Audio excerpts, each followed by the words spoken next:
मित्रांनो नमस्कार। सूर्यकुलाशी नाते ज्यांचे त्यांनी थोडा उजेड द्यावा, युगायुगांचा अंधार जेते पहाटेचा गाव न्यावा। अशा प्रकारचं सुंदर कार्य सबंध महाराष्ट्रात साहित्याच्या क्षेत्रात करणारे लेखक, कवी, समीक्षक म्हणजेच देविदास फुलारी सर। साहित्याच्या प्रांतामध्ये नवोदितांना प्रोत्साहित करणे, त्यांना प्रेरणा देणे आणि साहित्य हा मानवी जीवनाचा आरसा आहे।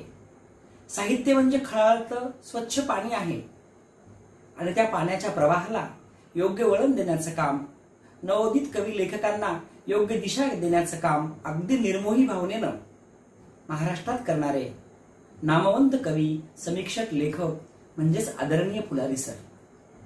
आपल्या दैनिक युवा राज्य आणि युवा राज्य युट्यूब चॅनलच्या माध्यमातून थोर साहित्यिक आपल्या भेटीला या सदराअंतर्गत आज आपण त्यांच्या आजपर्यंतच्या साहित्य प्रवासावर प्रकाश टाकणार आहोत। विशेष म्हणजे सरांनी महाराष्ट्रभर भ्रमण केलं, मराठी साहित्याचा अतिशय उत्तम पद्धतीने प्रचार प्रसार करण्याचं काम ते आजही करतात।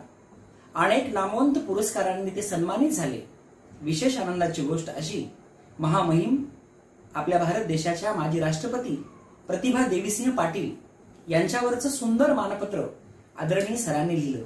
खूप मोठे सत्कार झाले, सन्मान झाले, तरी सुद्धा आपल्या मातीशी, आपल्या लेकरांशी सरांची नाळ कायम आहे।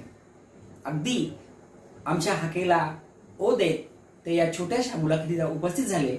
मी समस्त रसिकांच्या वतीनं सरांचं स्वागत करतो। सर नमस्कार। नमस्कार। तर रसिकांनो, आजच्या मुलाखतीच्या माध्यमातून आपण सरांशी अगदी मनमोकळेपणाने गप्पा मारणार आहोत। सर, मी तुम्हाला एक असा प्रश्न विचारू इच्छितो।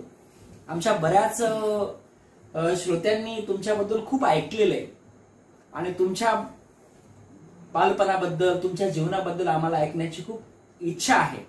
पण मला असं म्हणायचंय की तुमचं बालपण, जन्मभूमी तर गोरठा आहे, पवित्र पावनभूमी, त्या जन्मभूमीबद्दल तुम्ही आम्हाला काय सांगाल? नमस्कार।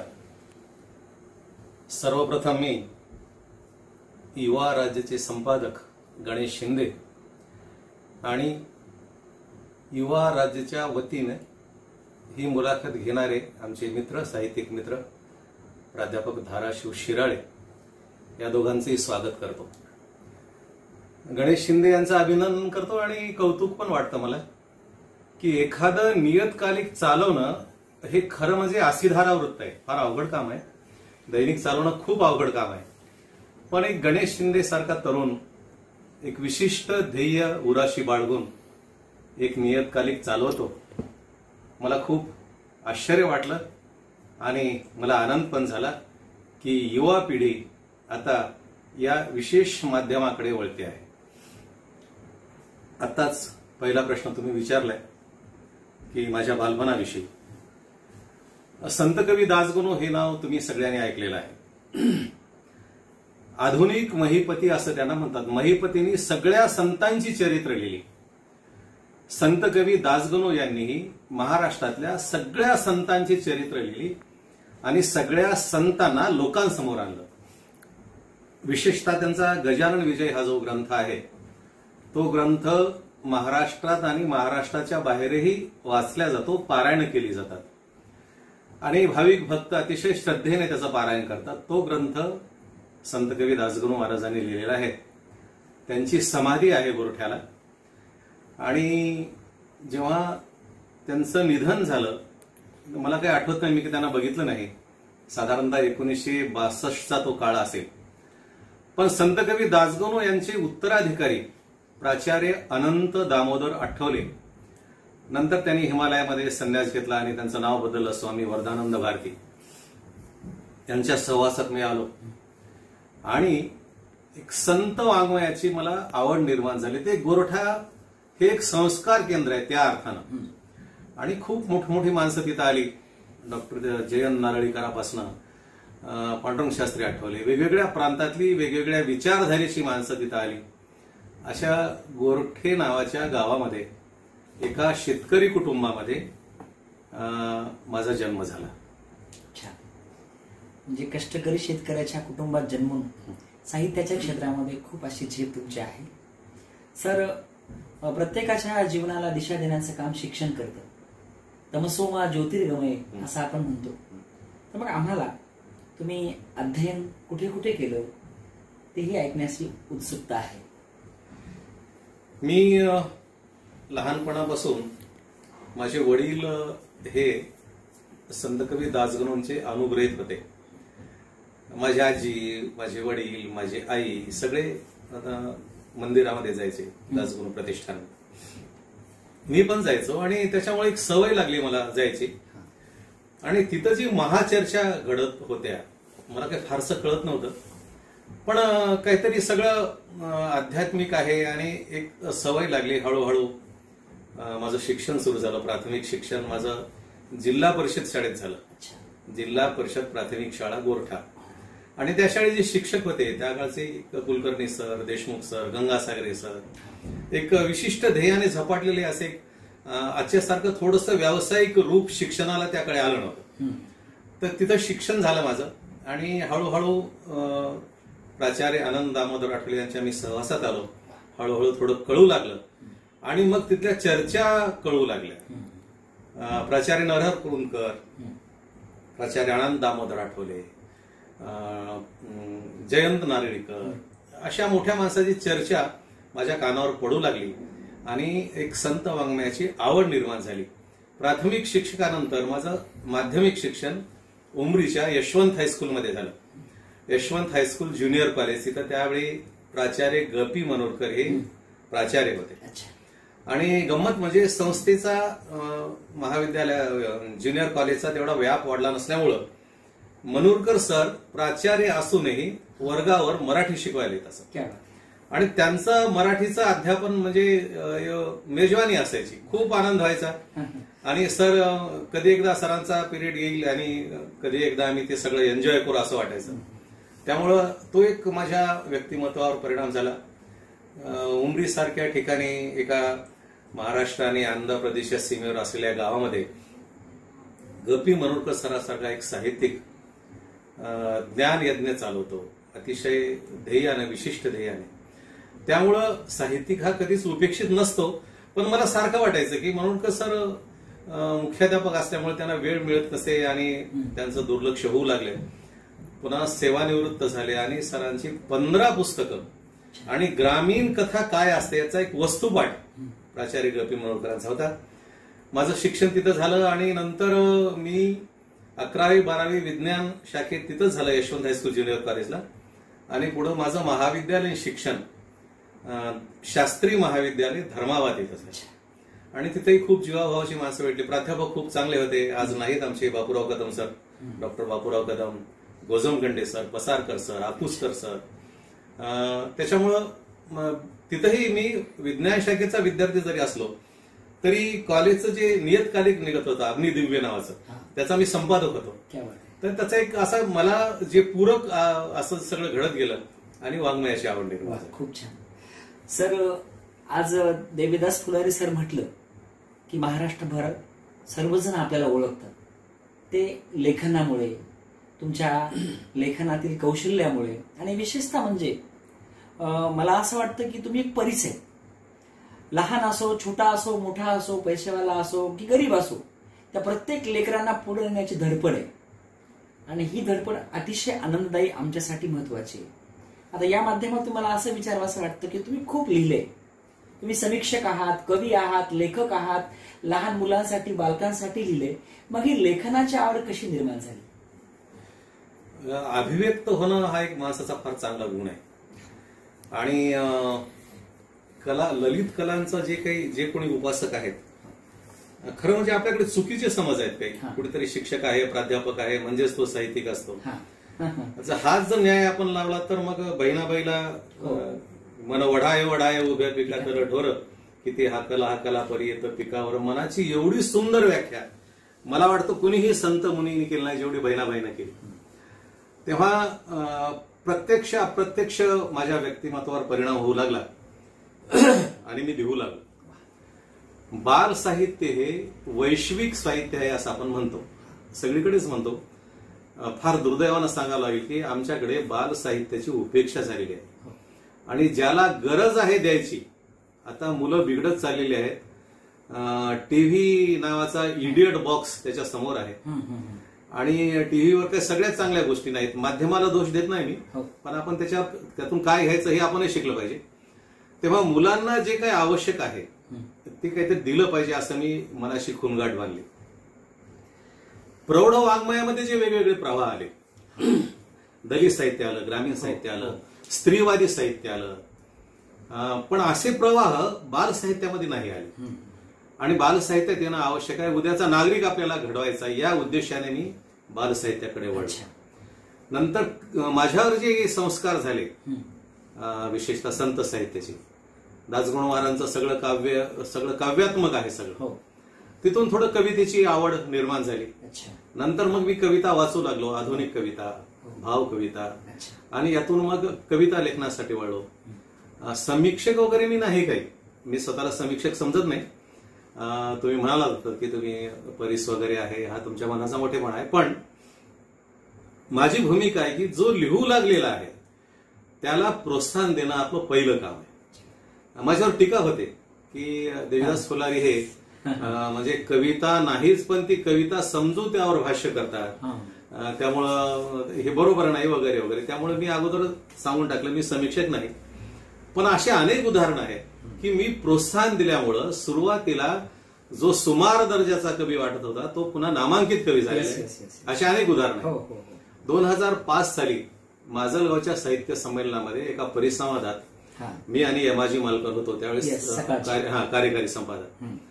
तर ते आमचं बोलणं झालं, भाषणं झाली आणि यमाजी मालकर म्हणाले, फुलारी तुम्ही काम करा, तुम्ही कवितेचं फार चांगलं विश्लेषण करताय, आपण सकाळमध्ये एक सदर चालू आणि त्याच्यावर कविता आपण सकाळतर्फे मागून घेऊ, त्याचं तुम्ही रसग्रहण करायचं. तर म्हणलं ठीक आहे, काय हरकत नाही. आणि खरं सांगतो तुम्हाला, अक्षरशः कवितांचा पाऊस पडला. मग यमाजी मालकर म्हणाले, प्रस्थापित कविता आहेतच, पण नवीन मुलं लिहू लागलेली आहेत, त्यांना आपण प्रोत्साहन देऊया आणि त्याच्यावर तुम्ही लिहित चला.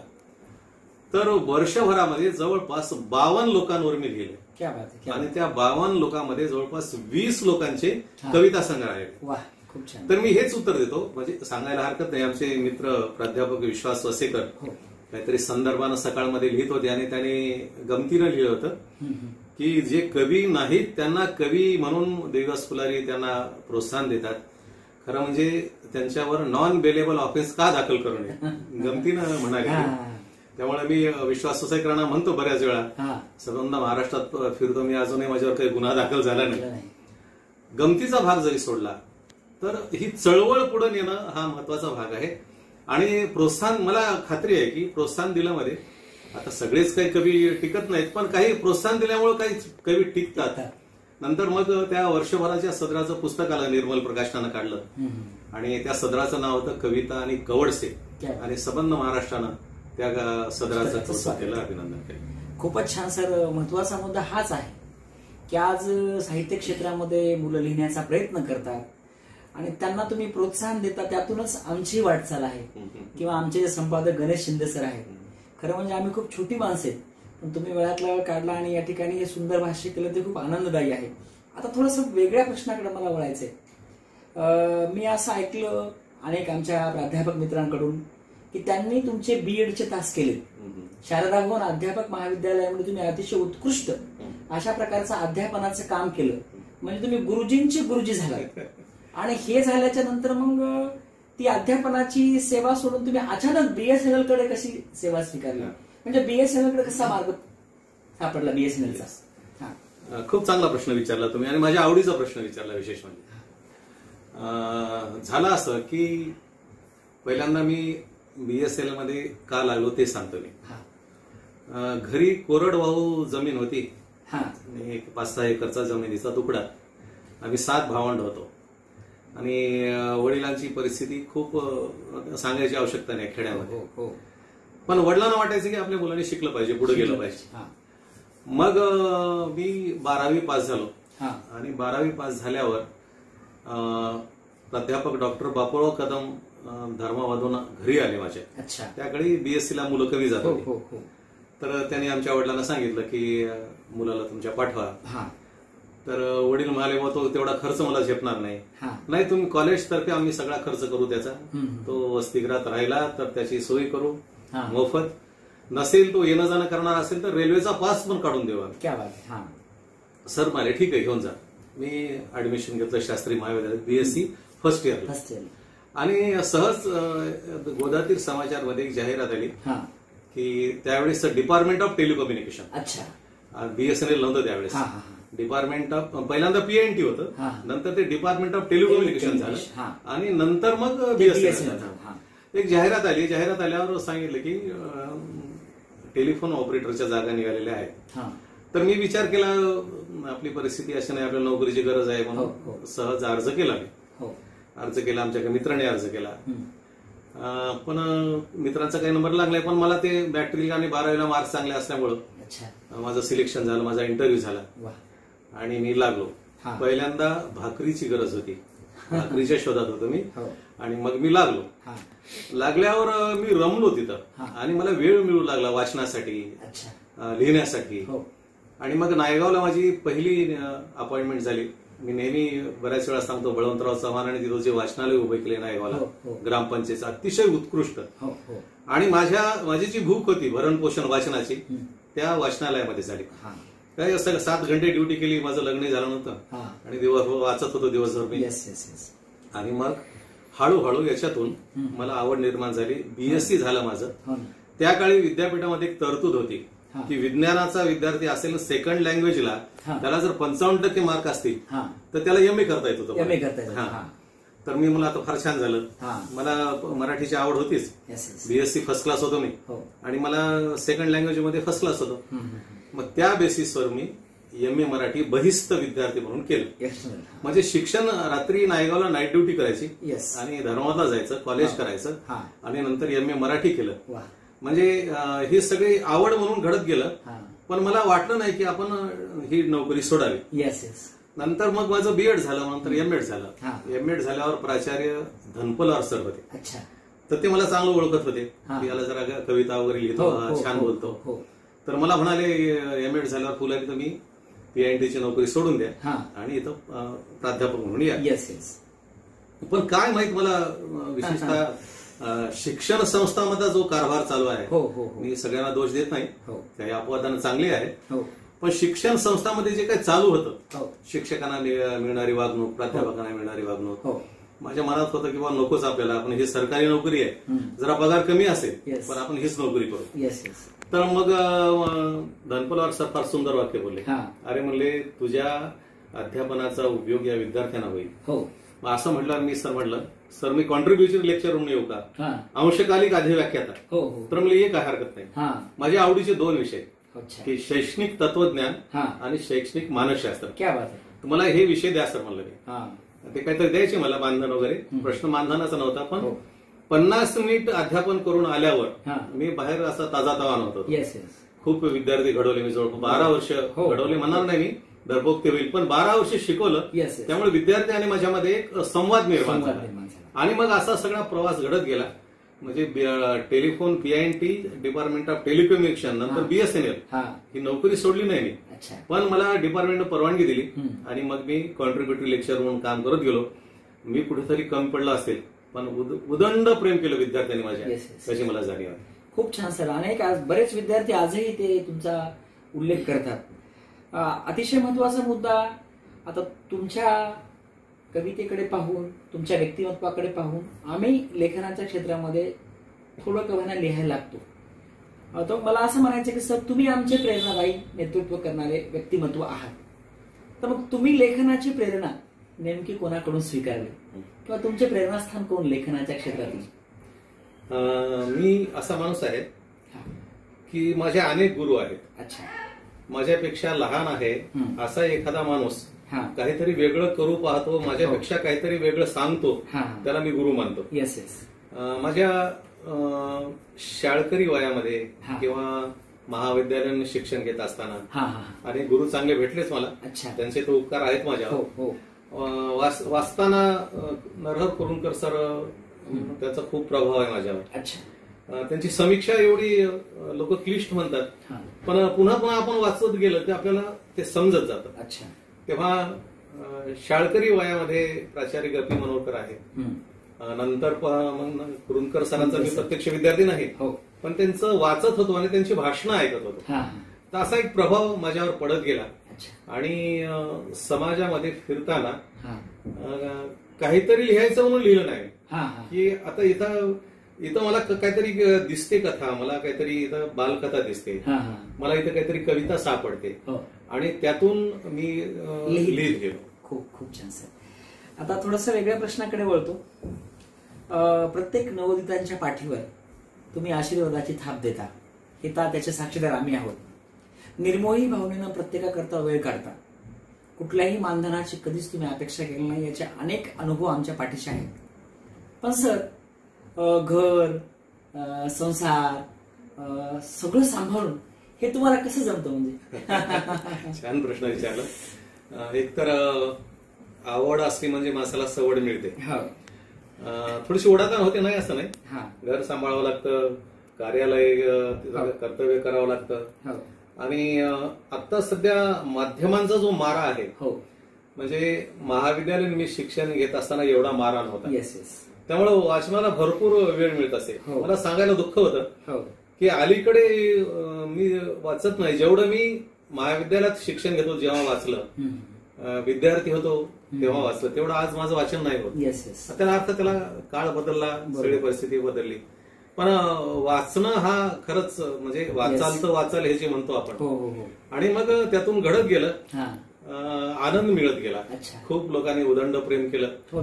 एखाद्या कार्यक्रमात आपण व्याख्यान देतोय, मला व्याख्यान देताना समोर जे चेहरे वाचण्याची सवय आहे माझ्या लक्षात येतं, कुठं थांबावं हे मला कळतं. यातून एक असा एक प्रवास घडत गेला आणि एक खूप आनंददायी मार्ग सापडला आणि त्यातून मग वेळ काढून मी पुढे जाऊ. अगदी खूपच छान सर. सर, पुढचा प्रश्न असा, कथा, कादंबरी, कविता या क्षेत्रामध्ये तुम्ही खूप सुंदर लिहिलेलं आहे. समीक्षा लेखनाचे बरेच संदर्भ आम्ही पाहतो. आता तसे तर तुमचे सर्वच प्रांत हे आवडीचे आहेत, कथा, कादंबरी, बालकथा, समीक्षा. पण त्यातल्या त्यात कोणत्या साहित्य प्रकाराला झुकतं माप द्याल? सगळं तसं एका अर्थानं वाङ्मय प्रकाराला आपण हा मोठा प्राणी, हा लहान आहे असं म्हणू शकत नाही. कादंबरी लेखनाचाही मी अनुभव घेतलाय. 5 आर्यांचं चाक ही 350 पानाची कादंबरी लिहिली.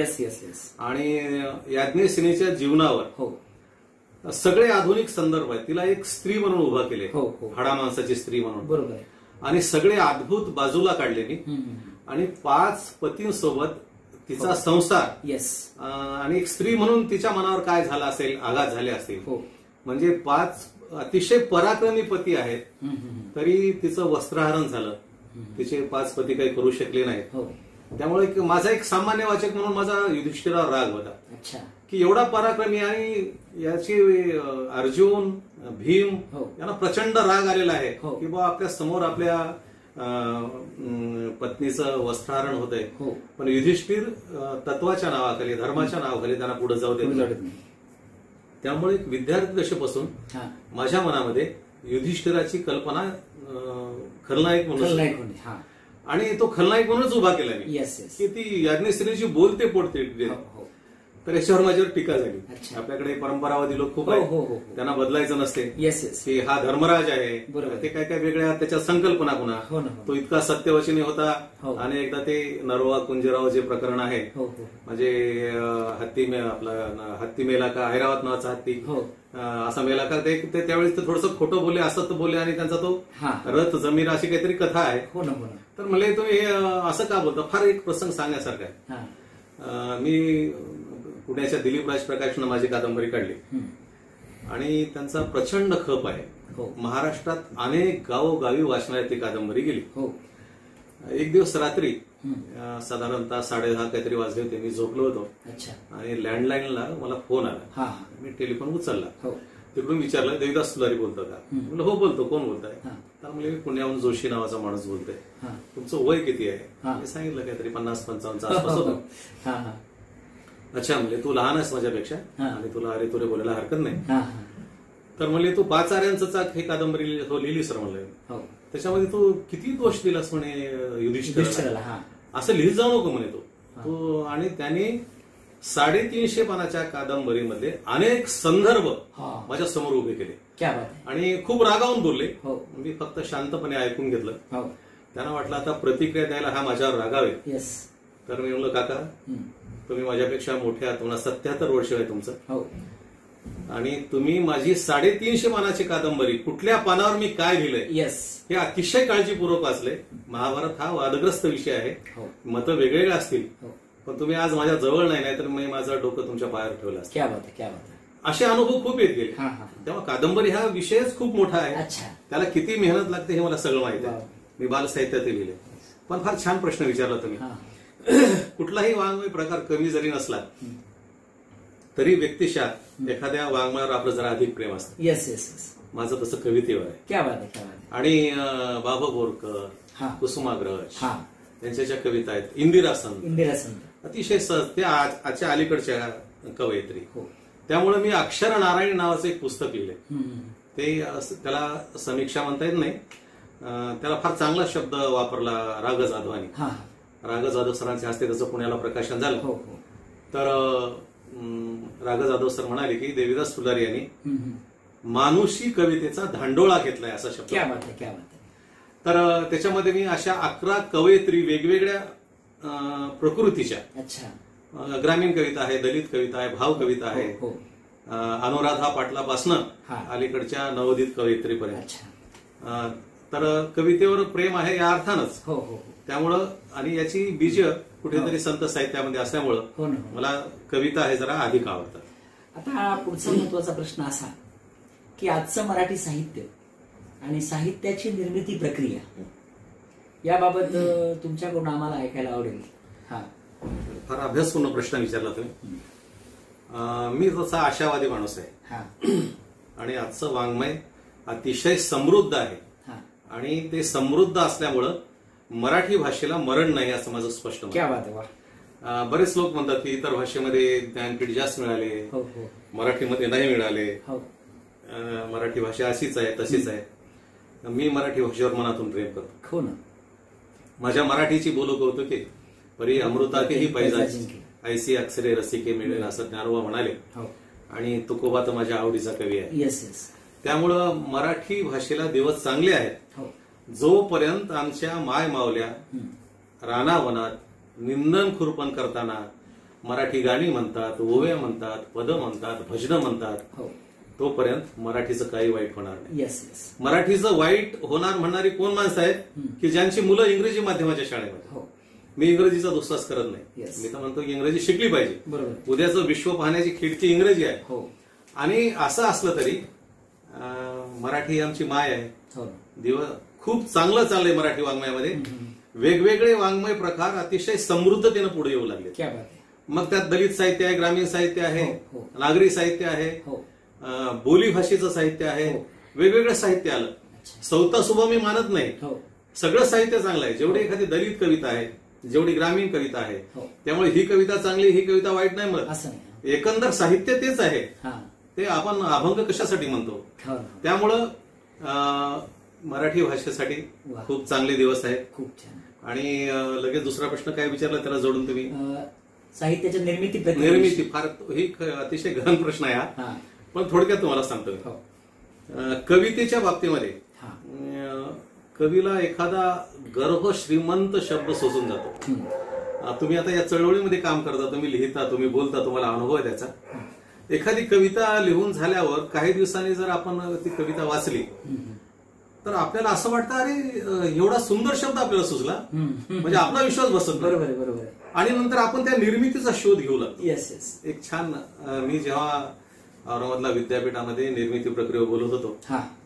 तर तिथे मी हा किस्सा सांगितला, तो सांगतो. एक छोटा 1 मिनिटाचा किस्सा आहे. हो. नांदेडला संध्याकाळच्या वेळी मी फिरत चाललो होतो आणि अंधार पडला होता थोडासा आणि एकदम वादळ सुरू झालं. वादळ सुरू झालं आणि काहीतरी ते दिवस साधारणतः अमावस्येचे असतील, काळाकुट्ट अंधार पसरला होता. आणि वादळ सुटलं. आषाढाचा महिना असेल बहुधा. आणि वादळ सुटले की लाईट गेली. हा. लाईट गेल्यामुळं काळा कुट्ट अंधार समोर काही दिसेना. हा. काही दिसेना. क्षणभर मला सगळं असं काळा कुट्ट दिसू लागला. हो, हो. मी मला आता मग थोडा वेळ थांबू, लाईट येईल. गावाच्या बाहेर होतो मी. एवढ्यामध्ये एक वीज चमकली, सौदामिनी ज्याला म्हणतो. हो.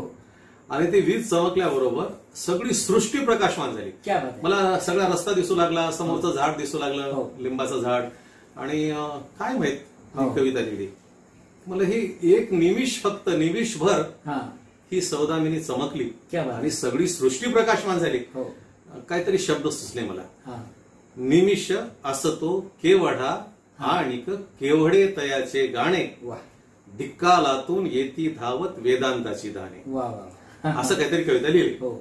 आणि मग काय झालं, एकदा निर्मल साहित्य शोभा दिवाळी अंक निघत होता त्यावेळेस. हा. निर्मल कुमार सूर्यवंशी त्याचे संपादक आणि कार्यकारी संपादक व्यंकटेश चौधरी होता. हो. हो.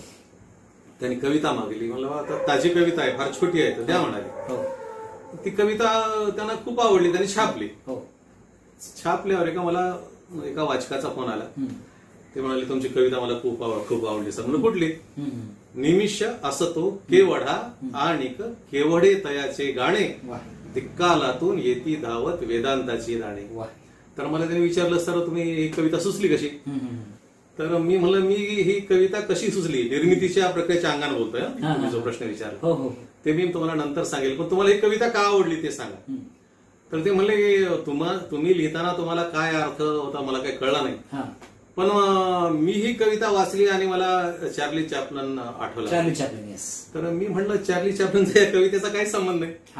तर मला कसं काय, तर त्याने जो किस्सा सांगितला तो निर्मितीच्या प्रक्रियेत ऐकण्यासारखा आहे. ते म्हणाले की चार्ली चॅप्लिन लहान असताना एवढं दारिद्र्य होतं घरी, तर त्याची आई धुनी भांडी करून त्याला शिक्षण त्याला देत होती. खूप रडला, एखाद्या वेळेस मला दूध पाहिजे म्हणला तर ती पिठामध्ये पाणी टाकून त्याला द्यायची, बाळा हे दूध आहे पी म्हणून. एवढं दारिद्र्यात त्याचं जीवन गेलं आणि एकेकाळी आपल्या साधनेच्या जोरावर तो जागतिक कीर्तीचा कलावंत झाला आणि सगळं वैभव त्याची पायाशी लोळून घेत होतं. त्याला वाटलं ज्या आईनं खस्ता खाल्या आणि मला एवढं मोठं केलं, तिच्यासाठी छान आता एक मोठा बंगला बांधू. आणि त्याने तिच्यासाठी बंगला बांधला. पण नियतीच्या मनात काय होतं माहित नाही. आणि बंगला बांधला, आईला नेऊन ठेवणारा आणि त्या सगळ्या सुखाचा आई आस्वाद घेणार, तर आई ठार वेडी झाली. मुलानं एवढं वैभव उभं केलंय पण तिला काही कळेना, नोकर चाकर आहे, सगळं आहे, आणि वेडी असल्यामुळे तिला रात्री झोप येत नसते. मग हा कधीतरी रात्री सगळं काम करून उत्तर रात्री उशिरा घरी यायचा. चार्ली चॅप्लिन रात्रीचे 1-2 वाजलेले असायचे आणि आई वेडी असल्यामुळे तिला झोप यायची नाही. मग तो यायचा आणि आपलं डोकं आईच्या पायावर ठेवायचा.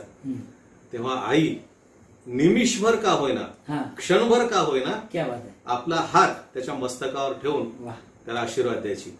म्हणजे वात्सल्यामध्ये एवढी ताकद आहे की तिचं वेडे पण विसरावं. तो म्हणाला निमिष असतो केवढा आणि केवढे तयाचे गाणे, दिक्कालातून येती धावत वेदांताची दाणे. मला खूप आश्चर्य वाटलं आणि मला भरून आलं की लाईट गेली आणि काहीतरी सौदामिनी चमकली आणि मी काहीतरी कविता लिहिली, पण ह्या माणसाला जी कळलं निर्मितीची प्रक्रिया अशी.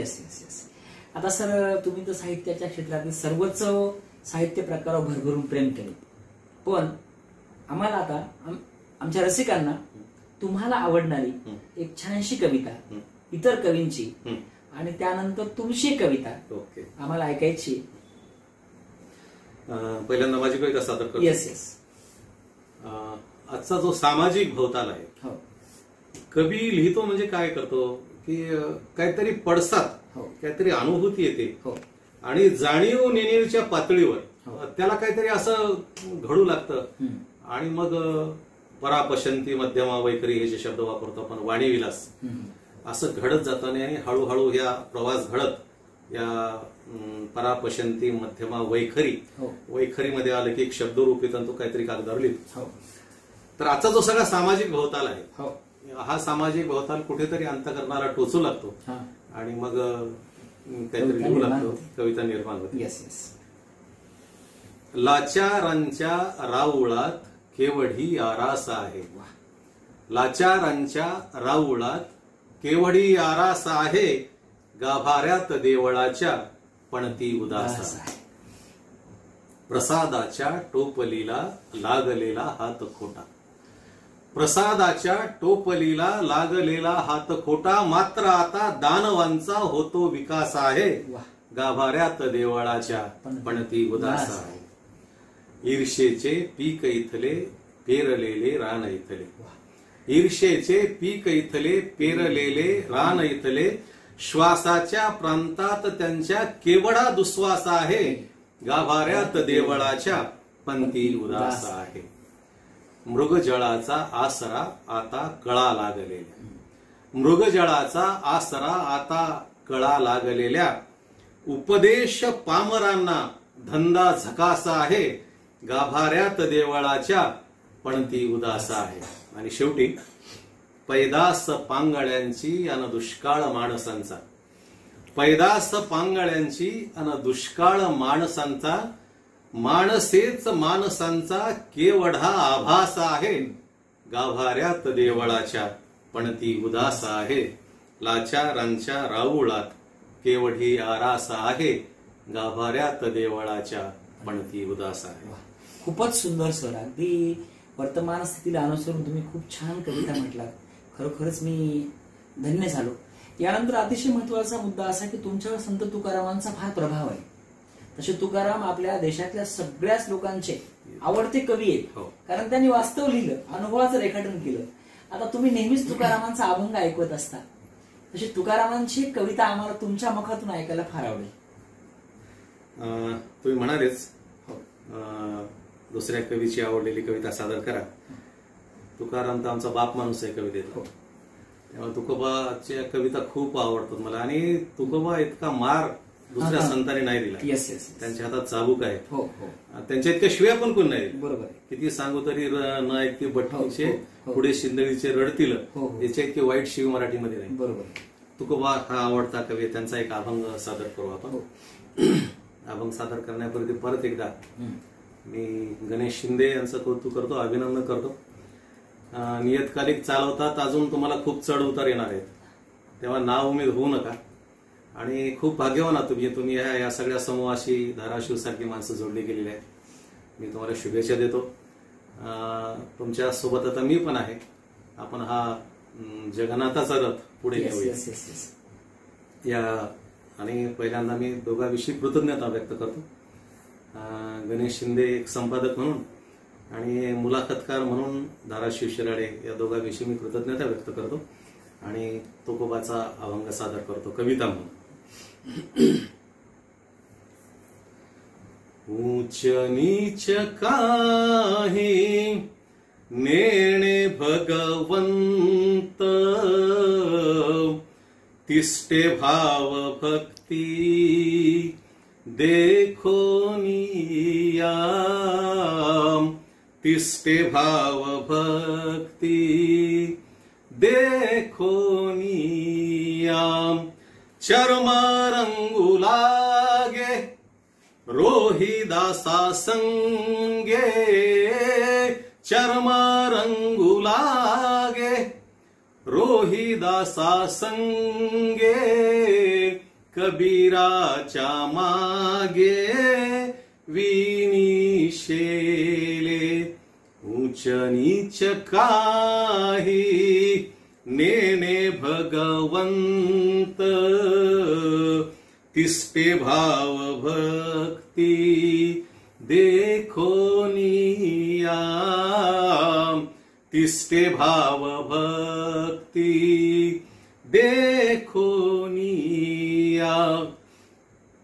मीराबाई साठी घेतो विष प्याला, मीराबाई साठी घेतो विष प्याला, दामाजीचा झाला पाडेवार. ऊंच नीच काही नेने भगवंत, तिष्टे भाव भक्ती देखो निया, तिष्ठे भाव भक्ती देखोनिया. आणि शेवटी पुंडलिकासाठी अजूनी तिष्ठत, पुंडलिकासाठी अजूनी तिष्ठत, तुका म्हणे माता धन्य त्याची, उंच नीच काही नेणे भगवंत, तिष्ठे भाव भक्ती देखोनिया, तिष्ठे भाव भक्ती देखोनिया.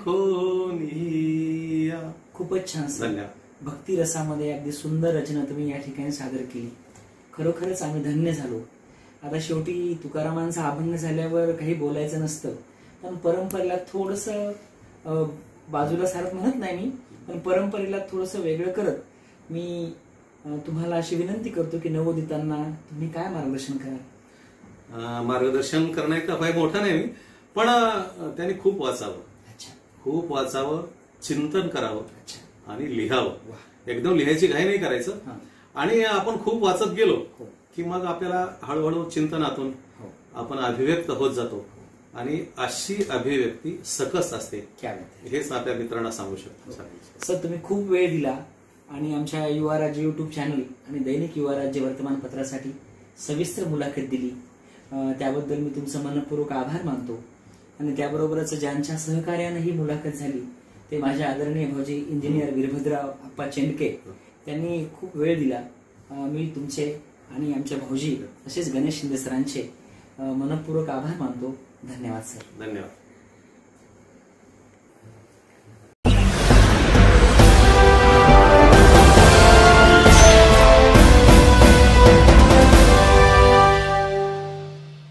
Audio Jungle.